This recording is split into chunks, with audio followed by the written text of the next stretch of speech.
Welcome, ladies and gentlemen, to the greatest wrestling podcast in sports infotainment. I am the intellectual savior of the wrestling masses, Brian.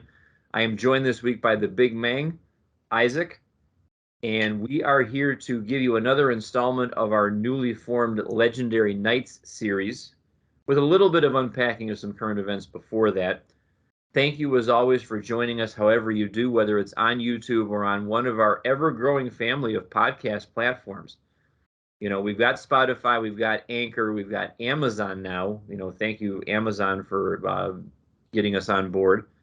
And then you've got Google, you've got Apple, and the ever-popular Intergalactic Radio. So thank you to all of our podcast platforms. Interaction is the key, boys and girls. Leave us a 5-star review. Subscribe so you get notifications for new episodes as they drop. Isaac, it's been an interesting week in wrestling. We'll talk briefly about it before we get into our Legendary Nights Part 2. Big event happened in AEW this week. It was Grand Slam in New York City at Arthur Ashe Stadium.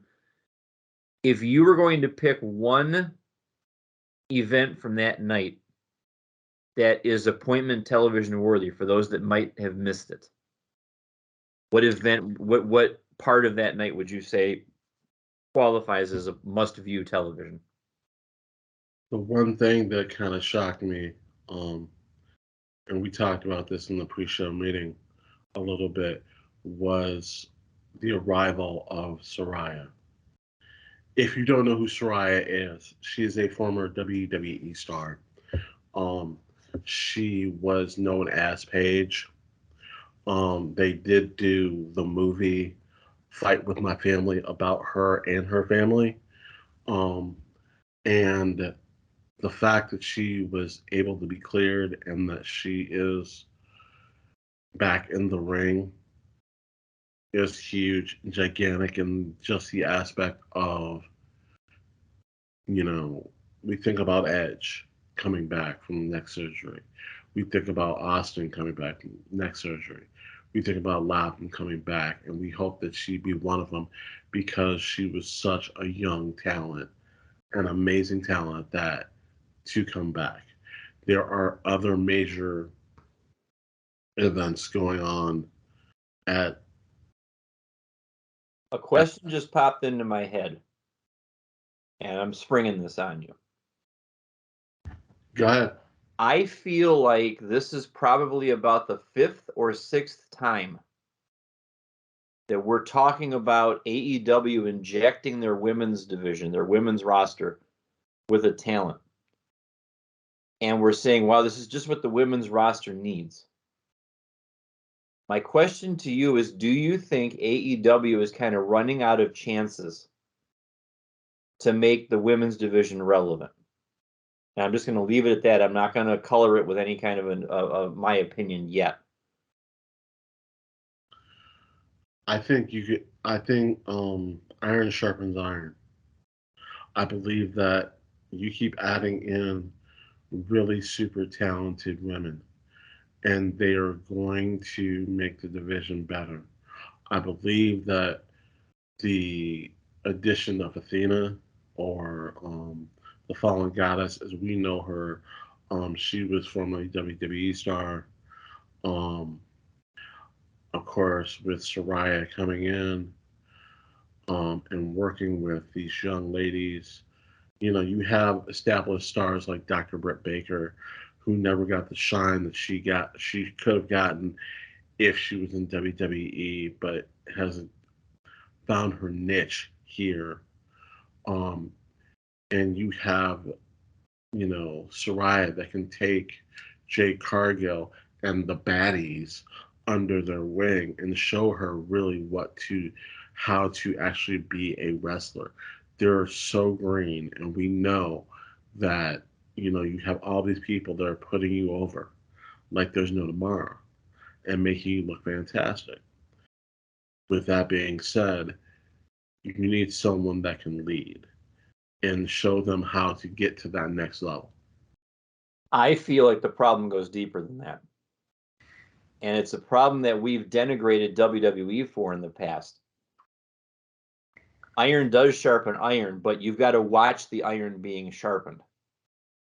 I don't think the women are getting enough TV time on the major platform shows. We know that Rampage doesn't get watched as much as Dynamite does, and we know that Dark and Elevation get watched even less. And if that's where the women are wrestling, you're not getting eyeballs on the product, and therefore the casual fan who only tunes in for Dynamite and maybe an episode of Rampage every once in a while is not seeing. Because we can run off the litany of names that they have in their employ till the cows come home. Serena Deeb, Toni Storm, Jamie Hayter, Hikaru Shida, Britt Baker, Thunder Rosa, who apparently, she's taking some time away from injury, but apparently there's some heat going on with her too, unfortunately. But you have all of these people, you need to feature them. You bring in Athena, you bring in Toni Storm, you bring in Saraya, and it seems like they're stuck in neutral. I agree with you. I also agree. I also think they need to have a little bit more TV time, and I know that Tony Khan was saying he's going to get some more, and this is the time. And when you get that other TV time, you highlight these women and not. I almost wonder if you shouldn't have just a show where it's women wrestling. And I don't want to sound like, we have to give, make it a featured hour. If it's 2 hours, then fine. If TNT can give you 2 hours somewhere else, like on a Thursday night or on a Saturday night or something like that, that's an idea worth exploring. And it's not Brian being sexist, where the men and the women wrestle on separate shows. It comes from a standpoint of AEW apparently has not figured out how they can coexist in the same 2 hours every Wednesday night. To give like the Hangman Adam Page and CM Punk storyline the same amount of airtime as you would Britt Baker and Thunder Rosa, or Serena Deeb and Athena, or Chris Statlander and Anna Jay, just to pull some more names out of thin air. That I think is the hang up with that. So we will watch that as it unfolds. I know I have not watched, full disclosure, I have not watched Grand Slam yet, just, the work week being what it was. I plan to tune it up this weekend, but I was unable to avoid spoilers, so I do know that scissoring is in order, Daddy, because the Acclaimed are your new AEW Tag Team Champions, and it's richly deserved because the Acclaimed are immensely talented. They get people talking about them, and they can go in the ring, and this is probably 4 or 5 months overdue, but Isaac tells me that I need to watch solely for the reaction of the New York crowd, both for the entrances and for the moment when they got the 3 count and got the job done. So one more thing, as we all know, the Acclaim come in and they do their rap, and listen, let me tell you, they were spitting, and I was like, oh my god, they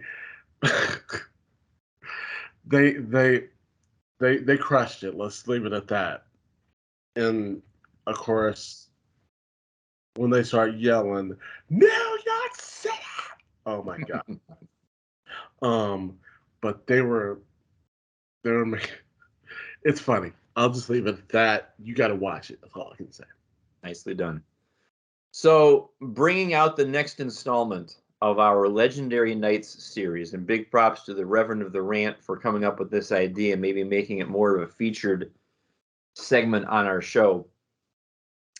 Again, for the uninitiated, the Legendary Nights series is our attempt to showcase some sneaky important matches, if you will, that don't get as much run as some of the other legendary matches from all these different promotions do, and talk about their importance, both for the people involved, for the time period that it happened, and what it meant for the wrestling industry going forward.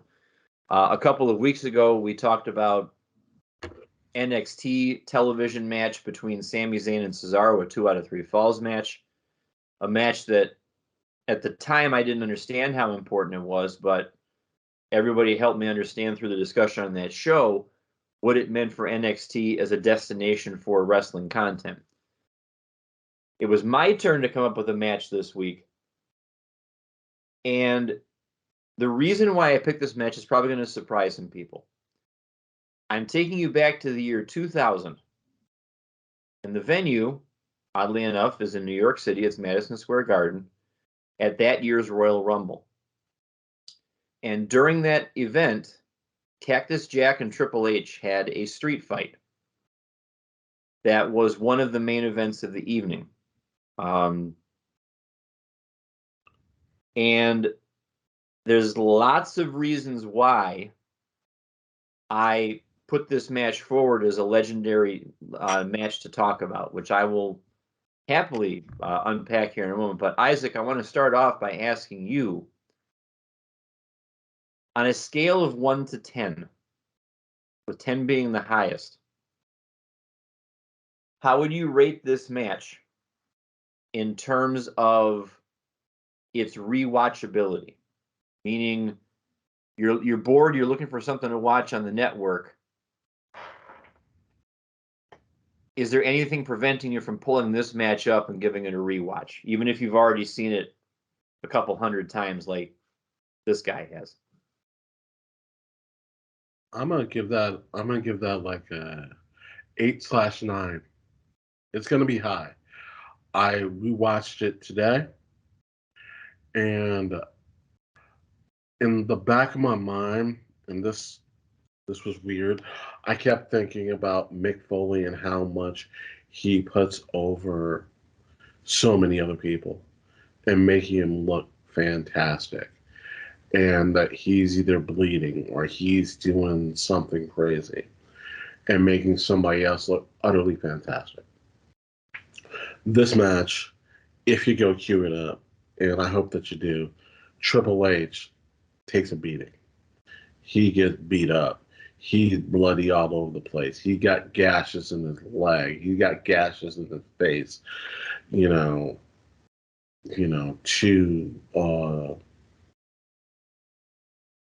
pedigrees. Mm-hmm. One alone, another, and a bunch of thumbtacks for Mick Foley. Them going every which way but loose. I forgot how much he bled in this movie, honestly. I'm sorry, but match. I apologize. But like I said, I totally, utterly forgot about it. And I went back and watched, like, oh my God. Normally it's Mick Foley putting somebody over, but Hunter was actually doing a lot of his own work, and I gotta give him credit, because most of the time it's not that he doesn't do it, but I haven't seen anything like that in a long time. I've got a theory about why that was going on too. I picked this match for several reasons.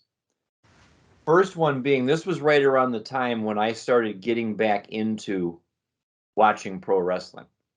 The late 90s, early 2000s, because I had been away for a long time just because of access not being there and whatnot. And this was one of those matches where it was the first match, is actually the first match I can think of where the build-up was just as important as the actual match itself. Because let's think about the landscape, first of all, of WWE at this point. They've been riding the wave of Stone Cold for about 2.5 years by this point. Stone Cold's health is also deteriorating at this point. And the office realizes we need to create some new stars here. We need to elevate some of these people from the mid-card, which people like Triple H and Rock and that were in the mid-card by, early on. And they looked around and they saw, well, who can work with Triple H and, be a sympathetic figure, and help Triple H become the heat magnet that he eventually would become.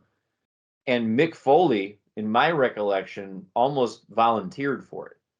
He's like, well, I'll do it. I can give you, because he was thinking about hanging it up at this point.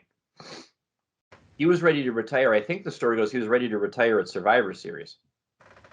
But then that's when they did the angle where Austin gets run down by Rikishi. It turns out to be later on. And so now Austin's out. You need somebody else to put in that position. Big Show, they put the title on him, but he clearly wasn't ready for it. Mick said, if you're grooming Hunter, I will help you groom him. And I remember all of the build-up for this match. The funny little vignettes where Triple H would disparage his character and that sort of thing. And one of my favorite interactions ever in wrestling occurred on a SmackDown. Triple H is in the ring with Stephanie doing his usual Triple H thing, and Foley comes out and he's dressed as Mankind. And he's got the mask on. And he's got the same blood-stained dress shirt from the week before where, Triple H busted him open and he's got the blood all over it. And he comes out in that weaselly little Mankind voice and he says, Triple H, you said a lot of things about me and, a lot of them might be true. And one thing that Mankind is not is willing to face you in a street fight at the Royal Rumble. And I think you know where I'm going with this. But the WWF fans deserve a suitable replacement for that match. And he starts ripping off the shirt, ripping off the Mankind mask. And I think you know the guy. And one of my favorite Triple H interviews that he ever gave, and I forget which DVD it's on. It might be on multiple ones. But he said, I had to, those casual fans that did not know that this guy had multiple personalities. If I didn't react to it the correct way, it would just be a guy ripping off a shirt. All I would have to do would be laugh at him and we'd be dead in the water. But he had to sell in the ring, oh no, now I've got to deal with Cactus Jack. And that's where it elevated this feud from just, okay, it's Triple H and I'm the bully and I'm the heel, to I've got somebody across the ring from me now who's going to give just as much as I do. And I'm in for it. I might wind up winning, which he did, but I'm going to have to go through hell to do it. That's one of the things, that insider stuff that I think makes this match legendary, is because we talk about the story so much on this show. We talk about you want to invest and you want us to care and you want us to feel. We felt how desperate Mick Foley was to have to morph from Mankind, lovable, loser Mankind, into ass kicker Cactus Jack, because Cactus Jack's exploits are legendary, and we could do a whole other show about just that. He is in our Extreme Hall of Fame after all. I don't care what iteration you come up with.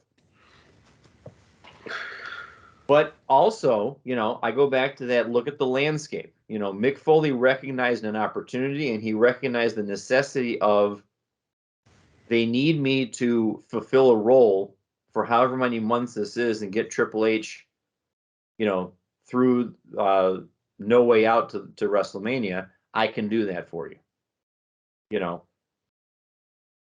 And then I look at the match itself, and again, just getting back into wrestling at this point, I don't do a lot of hardcore stuff. I don't do a lot of blood and gut stuff. That's not the wrestling I seek out usually. The amount of brutality in this match, you alluded to some of it before. Like 5 minutes into the match, he gets backdropped or suplexed onto a wooden pallet, and he gets a chunk of the pallet in his leg. Triple H does. So he starts bleeding from his leg pretty significantly. They were worried about a staph infection, or they were worried about something like that backstage. So that was one of the things they were looking at. And the escalation, to go from just, beating each other up with fists to involving the weapons, and then Foley gets handcuffed for part of the match until my dude comes out and makes the save, which I wasn't expecting. And I forget, how did he get, because Foley got out of the handcuffs somehow. Did The Rock have a key, or did somebody come out with bolt cutters? Like I said, I did see this earlier again today. So there was a police officer that uncuffed Mankind, That's right. Cactus Jack, and got him out of the handcuffs. I couldn't remember like who actually did the uncuffing. And then that's when it escalated even further. I want to get your take on the amount of brutality in the match. Did you think it was appropriate? Did you think it served the story, or did you think it might have been a little too much? I think it was just the right amount. Okay. I think that it was the amount that needed to happen to make Triple H look as good as he was and to make him get to that next level. Because that's the only way this could happen. That's just what has to be. Unfortunately, there had to be, when you think Cactus Jack, you think of a lot of stuff. You think, like they said in the vignettes, you think of barbed wire, you think of blood, you think of, death matches, you think of a lot of stuff. And you think of that. You really do think of that. You're like, Because I remember thinking at the time, like, first blush, it made me uncomfortable. And you could see why it would make someone like me uncomfortable being in the situation that I was in, But watching it back, all these years later, I realized it was in service of the story. It wasn't just a steel chair for the sake of a steel chair. It wasn't just, because for me, that was the first, this was before the bag of thumbtacks became kind of like, okay, yeah, okay, he's going to go for the thumbtacks here sooner or later, because you get jaded. You get, inured to the fact that, yeah, Foley's going to wrestle, he's going to have thumbtacks. Because the next time for me that the thumbtacks really mattered was when he had the match with Orton in 2005, where he backdropped Orton onto them, and there's that shot of him just like arching his back up and all that. But again, I go back to that storyline because you have that escalation, then you have Stephanie coming out. And this was an important part of the match too, because Stephanie's still in her infancy as a storyteller at this point. She's not really, because don't forget, she's just coming off the Armageddon match where she turned on Vince at this point. And, I hate you, Triple H, and all this kind of stuff. And then she jumps the barricade and comes into the ring and, winds up, hugging and kissing Triple H, and Triple H beats Vince, in the main event of Armageddon. So for her to go from that to come out, barely a month later, basically, as, the McMahon Helmsley faction, and she's pleading, leave her, leave him alone. You've done enough, that kind of stuff. And that was important too, because it showed a little bit of a human side of her and not just the heel character she was trying to learn how to play too. Another question for you. Do you like this match more than you like the Hell in a Cell match at No Way Out, or do you like the Hell in a Cell match more than the street fight? I like this match a little bit more. Okay. I feel the same way. I like it just a little bit, just because I haven't seen this in so long. And this was something to go back on. I feel like the street fight escalates and stays up here for a very, very long time, whereas the Hell in a Cell, the ending is nuts, where he gets backdropped through the top of the thing and then the ring collapses underneath him. That's what made me pop about that match. The rest of the match is kind of like, okay, But from start to finish, I take the street fight over the Hell in a Cell any day of the week.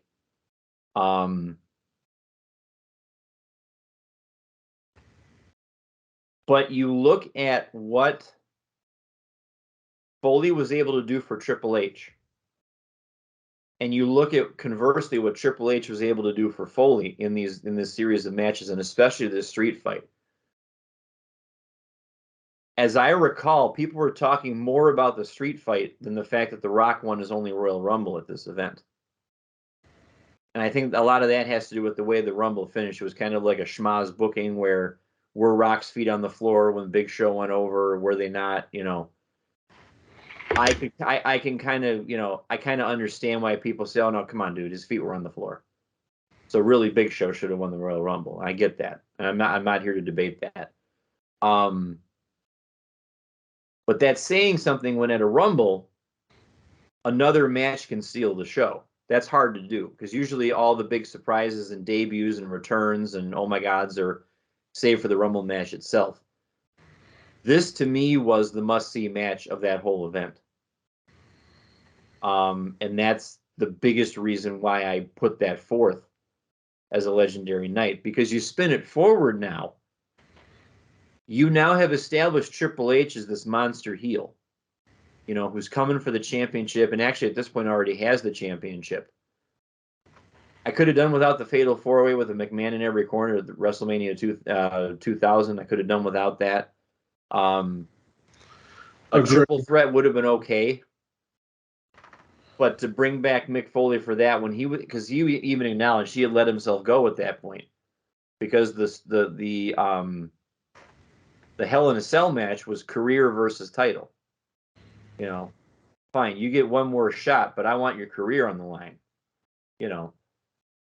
So he, to hear him say it, he had, gone home, he had cut his hair, he let his weight get away from him a little bit, and then he's got to come back out, and then he, does that dive off the top rope to the announce table and barely makes it.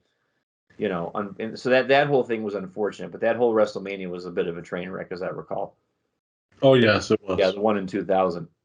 So, but I feel like that series of matches changed the perception of Triple H from a technician to somebody who could be a technical wrestler but could also brawl, and could also be that heel that could tell a good story, make you hate him, make you want to see him get beat. Because I wanted to see him get beat all the time by that point. I think we all did. I think we all. Because he was the one, and he was like, taking my heroes out, whoever they were. I think that we were all like, we want to beat it. We want him to get his ass beat, and that's what you want for a heel. But he was still winning and still going, and you're like, come on, man, seriously. I get it. I totally do. And, he played the role perfectly at that time. So I got no beef about that. Now, I did not look up any kind of ratings or anything like that, so I don't know what Meltzer did for it. I would have to imagine, if I was going to predict what Meltzer would have given it, I would have said this is probably 3 3/4, because we know how he feels about WWE matches, especially gimmick ones like a street fight. I could be wrong, and that's probably what I'm going to do after we're done recording tonight, is I'm going to go look it up, because I'm actually curious myself what he thought about it. But if I were grading it on a star system, I would go 4 1/4 easily. With a street fight, it's hard to get a 5-star, I feel like, because if blood is not your thing, if no DQ is not your thing, if you just want straight pure wrestling, catch as catch can, it's not going to be your cup of tea. But I don't feel like the timing was that off. I mean, I felt like everything flowed the way they wanted it to flow. There wasn't anything herky-jerky about it. And yeah, it was overbooked a little bit, but you understand why. Rock had to come out so that you didn't have another situation like the previous year's Royal Rumble, where there was just chair shot after chair shot after chair shot while Foley's handcuffed. You understand why Stephanie came out, because now she's, playing the cowardly heel. Like, please stop it, that kind of thing. And then you got Sergeant Slaughter with the mustache coming out because, coming out with Stephanie to try and keep her safe and all that. So I would argue that for all of those reasons, that it's a legendary night because it was prove it time for two people that needed to prove it for WWF at the time. And it was my first example of seeing how WWE handled a transitionary period. Because we've talked before about how they did not handle the transition from a Hogan to the next thing very well. They kept going back to the Hogan well so many times until he left to go to WCW. And then it took them probably 3 or 4 years before they stumbled upon Bret and Shawn, and to a lesser extent Razor Ramon and Diesel and people like that to try and, get him through that time period. They were quicker to react to the fact that, yeah, we've had Austin for a couple of years now, but we don't know how much longer we're going to have him for it at full health. So let's elevate The Undertaker. Let's elevate Triple H. Let's elevate Mick Foley. Let's elevate The Rock, and so on and so forth. Kurt Angle later on, people of that nature. Is there anything else you think that merits discussion? Was there a particular part of this match that you popped for, other than the spots we've already talked about? Because I may very well be, leaving something out. No, I think we touched base on everything that really popped from that match. Hot crowd helps too. You got that New York crowd. I mean, they were really invested in this match, especially when the brutality kept getting dialed up. And Foley, because it not to dismiss him in any way, shape, or form, but that was his crowd. That's his hometown. That's his yard. Of course, they're going to pop for him. For the fact being that it is him, it's in his backyard. That's the reaction you're supposed to get, hopefully. And even if you're a heel and you're in your backyard and they say, whatever, The Miz, who's a heel, he comes to Cleveland, he gets a pop. He gets a real good pop just because he's from Cleveland. The same thing that happened to Triple H, and when he was a heel and he went to Greenwich, Connecticut, and he got a huge pop one time. It's like, obviously. Even though the Miz says, I live in LA now, doesn't matter. You're still from Cleveland. Or when MJF goes to, Queens. I mean, he's not from Queens. He's from Long Island. Sorry. Right. I need to get my facts straight. Right. So, ladies and gentlemen, thank you for coming along on this great journey. Let us know what you think about this match. Maybe you should cue it up again if you haven't seen it in a while, or if you have never seen it and would like to watch something new and interesting and exciting, this might be a good match for you to check out. Once again, it is on the 2000 edition of the Royal Rumble. It is I guess you would call it the semi-main event, because the event ends with the actual Royal Rumble, which we mentioned The Rock won in somewhat controversial fashion, but it's still a dub for The Rock, so we'll let it go. We will be bringing back more matches next time. I don't know if it's going to be next week or not, but Big Mang, I do believe you are on the hot seat for picking the next Legendary Nights match, and you do not need to do that as we speak, because Patrick got one, I got one, and I'm sure you will do your due diligence and come up with a banger for us to watch that you think qualifies for this Legendary Nights series. Again, I don't need one right now. You've got in the works, so we good.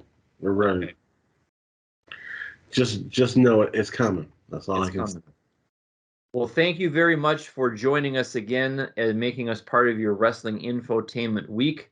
For everyone associated with the show, for Patrick, who is not here tonight because he is here, apparently he is at home, according to our text messages that we're getting, marking out about something. So we'll have to do some research on that, and we'll let you know what he's marking out about. Probably the newest David Copperfield Magic special is my guess, which I would mark out for that too, because I love a good magic show. I think that's it. I think that must be it. He's teleporting from the Amazon or something like that. So for everyone associated with the show, for Isaac, the big man, thank you, sir. We will see you again next time on Wrestling with Egos. Please make sure to like the show on whatever podcast platform you are consuming it on. Give us that 5-star review. If you're watching us on YouTube, make sure you're subscribing and enabling notifications. So whenever a new episode drops, you can get that notification. And until next time, I am Brian, the intellectual savior of the wrestling masses. And legendary nights like this are why we love pro wrestling.